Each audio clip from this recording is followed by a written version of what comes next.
So we live in this perception of a perception of ourselves.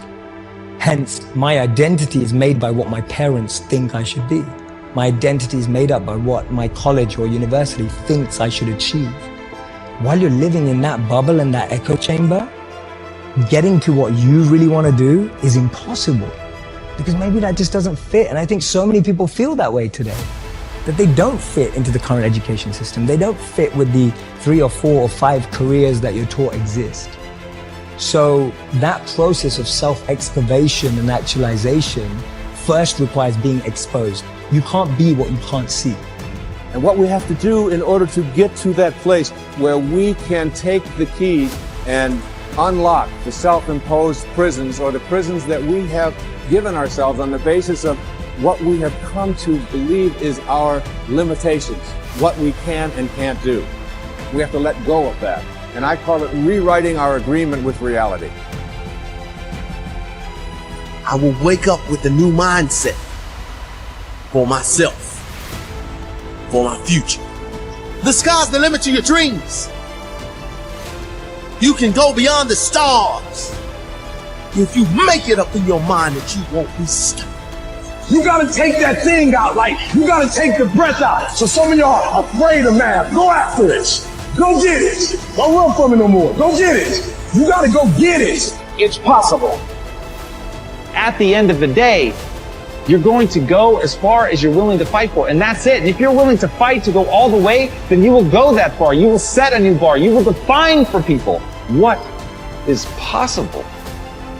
You just have to have the drive and willpower to go through that next door and give it your all. We all must become the leaders that we're looking for. We got this.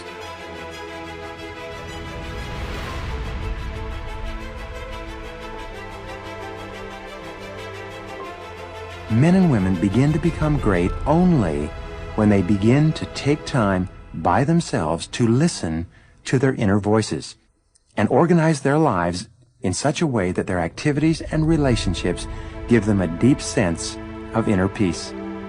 The first step that you can take to personal greatness is to sit down quietly and look over your life to determine the areas where you're not experiencing the peace of mind and happiness that you really want. You'll find that this is a very easy exercise to do because your mind is continually preoccupied with these problems, just like a person sitting on a tack would be preoccupied with the pain. Your job is to get off the tack. Your responsibility to yourself is to realize that you can never make someone else happy by being unhappy yourself, just as you can never make someone else healthy by being sick. You should not sacrifice your happiness in an attempt to somehow achieve the happiness of another person. You'll only end up making no one happy, especially yourself. In the play Cyrano de Bergerac by Edmond Rostand, Cyrano, the great individualist, is asked why it is that he is so outspoken and so self-assertive. He answers with this beautiful line.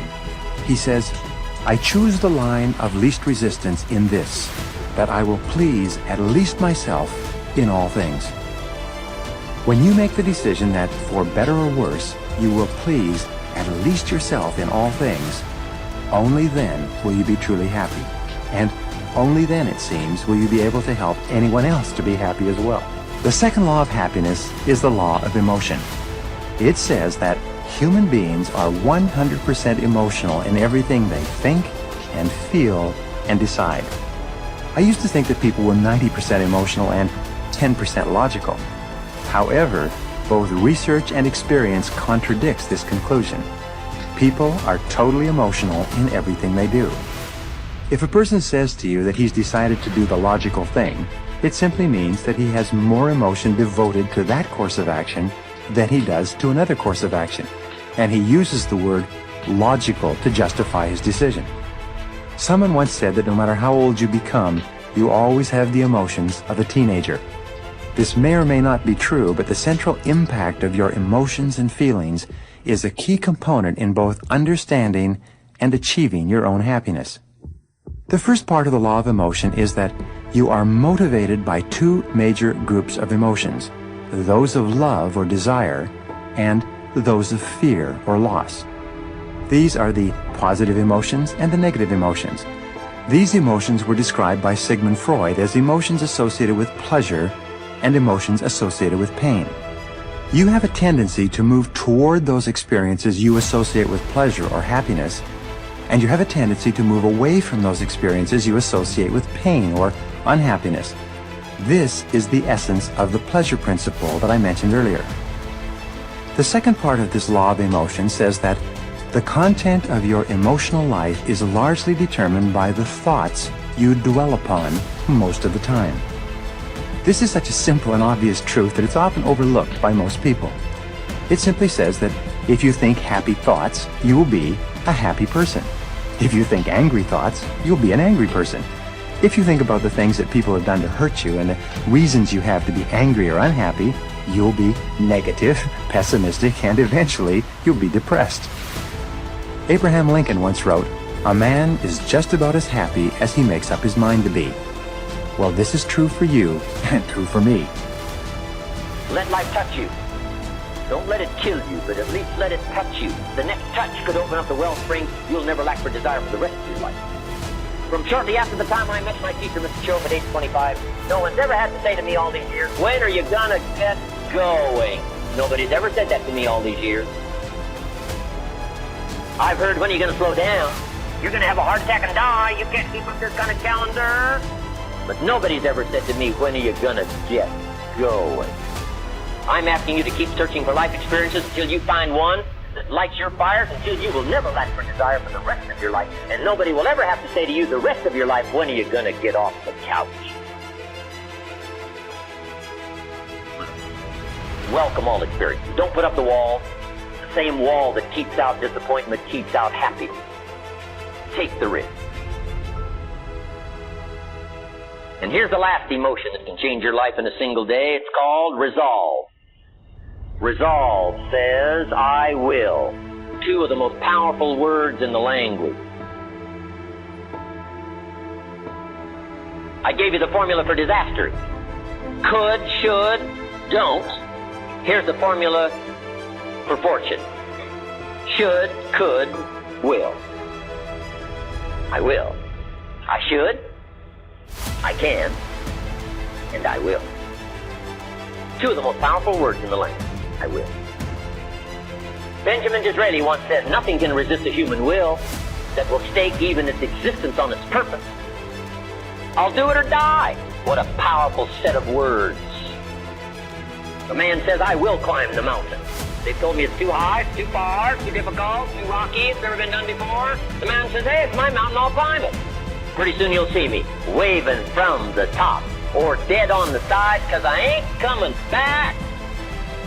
Best definition of resolve I ever got was from a junior high girl, Boston City, California. I love to talk to kids and ask them definitions. They come up with beauty. I got to this word and I said to the kids, "Who can tell me what resolve means?" Some didn't know, some tried. It was interesting. The best one I got was a little girl about 3 rows back. She said, "Mr. Rohn, I think I know." I said, "What?"